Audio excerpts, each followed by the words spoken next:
का अवसर दिया, प्रथमता इसके लिए धन्यवाद। क्रिसमस 3 चीजों से संबंधित है, जीसस, क्राइस्ट और सूली।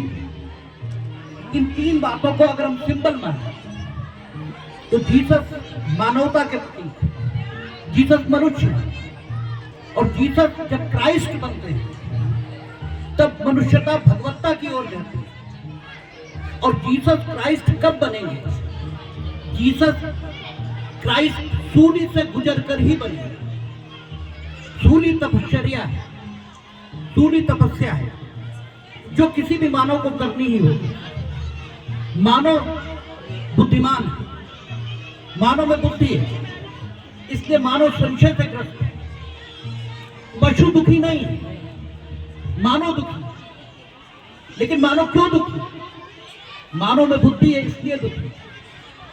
लेकिन ये बुद्धि का होना, ये उसका सौभाग्य भी है और ये उसका दुर्भाग्य भी है।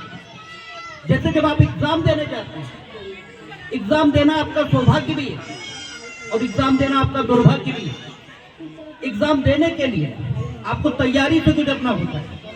तैयारी कष्टकर है, तैयारी में कष्ट है, लेकिन फिर भी अगर आप वो तैयारी करेंगे तो एग्जाम के बाद जो मिलेगा वो बड़ा सुखद है, बड़ा आनंददायक है। लेकिन एग्जाम से गुजरना ही होगा। एग्जाम से गुजरे बिना एग्जाम पास नहीं हो सकता।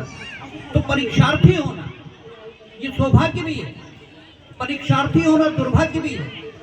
मनुष्य की स्थिति कुछ ऐसी ही है। मनुष्य परीक्षार्थी है इस दुनिया में। वो पशुता से आगे जाएगा।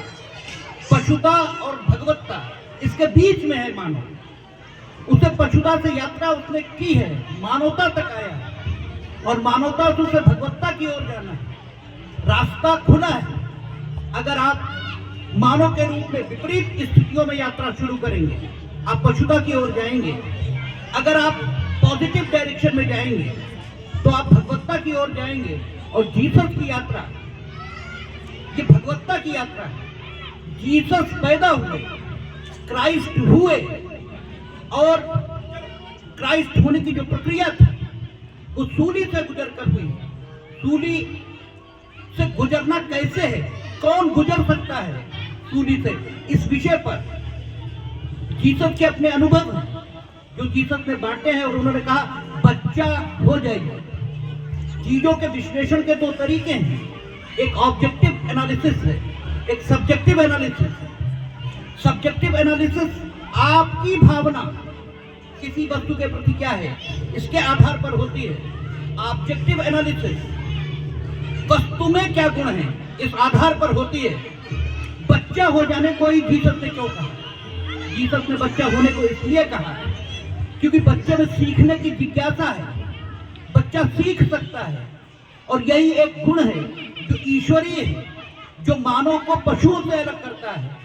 पशु भी सीख सकता है, लेकिन पशु सीखता है सिर्फ अपने पेट के पालने के लिए। जैसे सर्कस के पशु को सीख लेते हैं, मदारी को सिखा लेता है, लेकिन मानव वही है जो सीखे दूसरों के लिए, सीखे दुनिया के लिए। और बच्चे में यह क्षमता होती है। इसीलिए ईश्वर ने कहा, जो जीसस ने कहा कि बच्चा हो जाएगा। जो बच्चा हो जाएगा वही परमात्मा को प्राप्त करेगा।